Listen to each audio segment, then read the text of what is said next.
अस्सलाम वालेकुम वरहमतुल्लाहि वबरकातुहू। मैं आपका मैथमेटिक्स का टीचर दाऊद रियाज। मैं आपको मैथमेटिक्स पढ़ाऊँगा। क्लास क्लास 9 क्लास 9 में बुक के चैप्टर नंबर 1 जो है वो मैट्रिसेस एंड डिटर्मिनेंट्स हैं।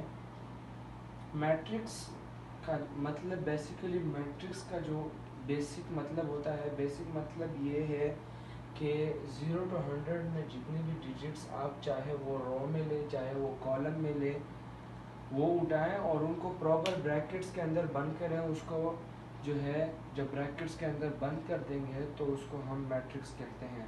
मैट्रिक्स के बहुत सारे एग्जांपल्स हैं, वो हम आगे जाके पढ़ेंगे। मगर अब हम आते हैं exercise 1.1 of class 9 chapter number 1 matrices and determinants. हमारे पास कहा जा रहा है क्वेश्चन नंबर 1 में कि फाइंड दी ऑर्डर्स। ऑर्डर्स का बेसिकली मतलब ये होता है कि भाई आपने ये बताना है कि इसमें कितने रोज हैं और कितने कॉलम हैं। क्वेश्चन नंबर 1 का जो ए पार्ट है, इसमें हमारे पास यहाँ पर row number 1 and row number 2, column number 1,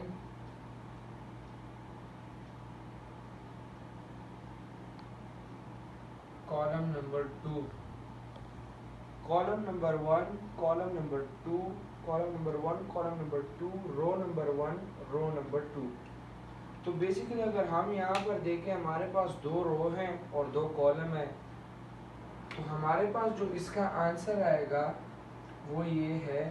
हमने सिर्फ इसमें ये फाइंड करना था और ये बताना था कि इसमें कितने रोज हैं और कितने कॉलम हैं। अब जब हमें पता चल गया कि इसमें 2 कॉलम भी हैं और 2 रोज भी हैं, तो इसका आंसर हम ये लिखेंगे,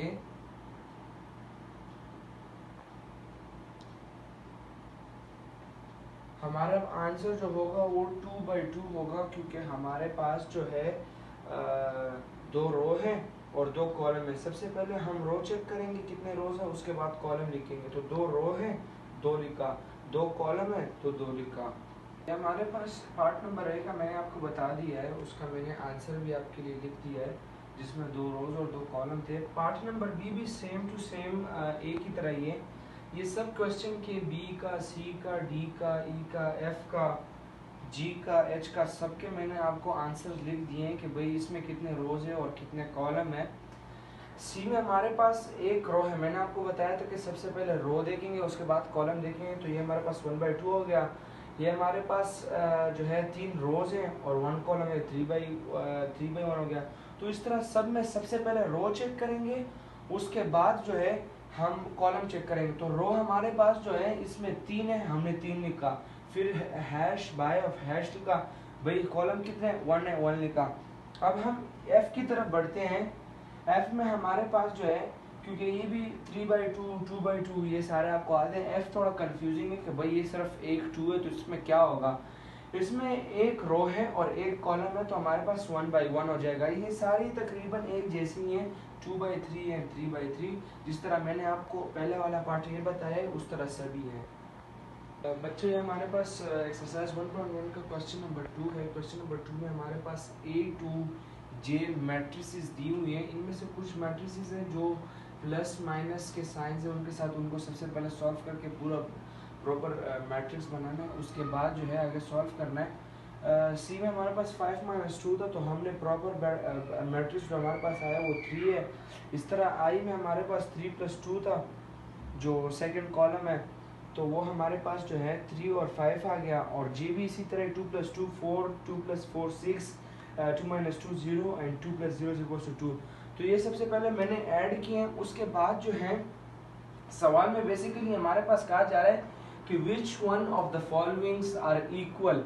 हमने ये बताना है कि भाई इनमें से जो है इन सारे 1 2 3 4 5 6 7 8 9 10, ये 10 पार्ट्स में से भाई कौन से जो हैं एक दूसरे के बराबर हैं, एक दूसरे के इक्वल हैं। तो ये ऑलरेडी मैंने आपको जो है यहाँ पर आंसर लिखे हैं। सबसे पहले A = C है, 3 = 3 है, B = D = I है, 5 3 B = D 5 3 and 5 3 is equals to I 5 3। उसके बाद हमारे पास E is equals to H is equals to J। E is equals to H, E हमारे पास 4062 है, H हमारे पास 4062 है। फिर उसके बाद जो है E is equals to H is equals to G 4062, ये तीन एक साथ इक्वल हो गए। उसके बाद F is equals to G F 26, G हमारे पास जो है 26। तो ये सारे आंसर मैंने आपके लिए लिख दिए हैं। ये हमारे क्वेश्चन 2 कंप्लीट हो गया। बच्चों ये हमारे पास क्वेश्चन नंबर 3 का क्वेश्चन नंबर एक्सरसाइज 1.1 का क्वेश्चन नंबर 3 है। सर ये हमारे पास दो मैट्रिक्स दिए हुए हैं, मैट्रिक्स 1 एंड मैट्रिक्स 2। सबसे पहले हमने इक्वेशन बनाने हैं। इक्वेशन हम इस तरह बनाएंगे कि a plus C is equal to 0, c minus 1 is equal to 3, a plus 2 b is equal to -7 and 4d minus 6 is equal to 2d। तो ये ऑलरेडी मैंने आपके लिए इक्वेशंस लिख दिए हैं। अब इस तरह करते हैं कि इन इक्वेशन को सॉल्व करते हुए a b c d की वैल्यू हम फाइंड आउट करते हैं। सबसे पहले हम इक्वेशन नंबर 3 करेंगे, क्योंकि उसमें हमारे पास सिर्फ 1 नॉन डिजिट है, जबकि और 3 जो डिजिट्स हैं इक्वेशंस हैं उनमें हमारे पास 2 नॉन डिजिट्स हैं, तो इस वजह से हम उनको फाइंड आउट नहीं कर सकते हैं।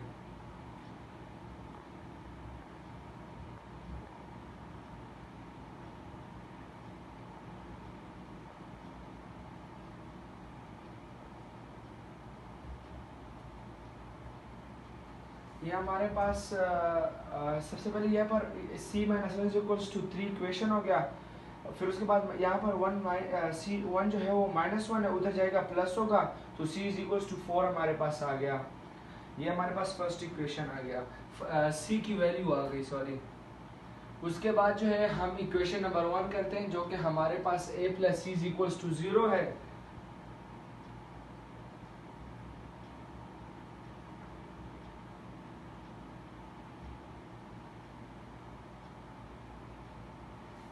अब यहाँ पर जो इक्वेशन था उसमें यहाँ पर c की वैल्यू हमने पुट करनी है, तो पुट की, जब c की वैल्यू पुट की तो हमारे पास a plus 4 is equal to 0 आ गया। जब 0 आ गया तो यहाँ पर हम जब यहाँ पर प्लस 4 है तो उधर जाएगा -4 हो जाएगा, तो हमारे पास a की वैल्यू जो आई है वो -4 आ गई। उसके बाद जो है मैं यहाँ लिखता हूँ क्योंकि ये फिर ज़्यादा नीचे हो जाएगा। आप लोग आगे कंटिन्यू करिएगा, ऐसा ना आप दूसरे पेज पे लिखें। जो इक्वेशन नंबर हमारे पास जो इक्वेशन नंबर 2 है, अब वो सॉल्व करते हैं। इक्वेशन नंबर 2 हमारे पास है a plus 2b is equal to -7, a plus 2b is equal to -7। a की वैल्यू हमारे पास -4 थी, plus 2b is equal to -7, 2b is equal to -7 plus 4, 2b is equals to -3, b is equals to -3/2। ये हमारे पास b की value आ गई। यहाँ पर हमारे पास a की वैल्यू -4 है, -4 उधर जाएगा तो +4 होगा, -7 + 4 इज इक्वल्स टू -3। 2b जो है वो एज इट इज आएगा। फिर जब ये हो जाएगा 2b इज इक्वल्स टू -7, अब हम इस तरह करेंगे, जो 2 होगा वो नीचे जाएगा, उधर जाके फ्रैक्शन की फॉर्म में जो फर्स्ट डिजिट है उसका डिनोमिनेटर बन जाएगा। तो हमारे पास b की वैल्यू जो आई है वो हमारे पास b is equals to -3 divided by 2 यानी 3/2 आई है। अब हम 4 इक्वेशन करते हैं, आप आगे उसको कंटिन्यू करिएगा, ऐसा ना आप दूसरे पेज पे लिखिए। मैं लाइनें मार रहा हूँ, ये बोर्ड थोड़ी नीचे है तो मुझे यहाँ पर थोड़ा झुक के लिखना पड़ेगा, इस वजह से मैं यहाँ नीचे नहीं लिख रहा। अब जो 4 इक्वेशन है वो 4d -6 is equals to 2d, ये है 4 इक्वेशन। हम इस तरह करेंगे, सबसे पहले 4d -2d is equals to 6।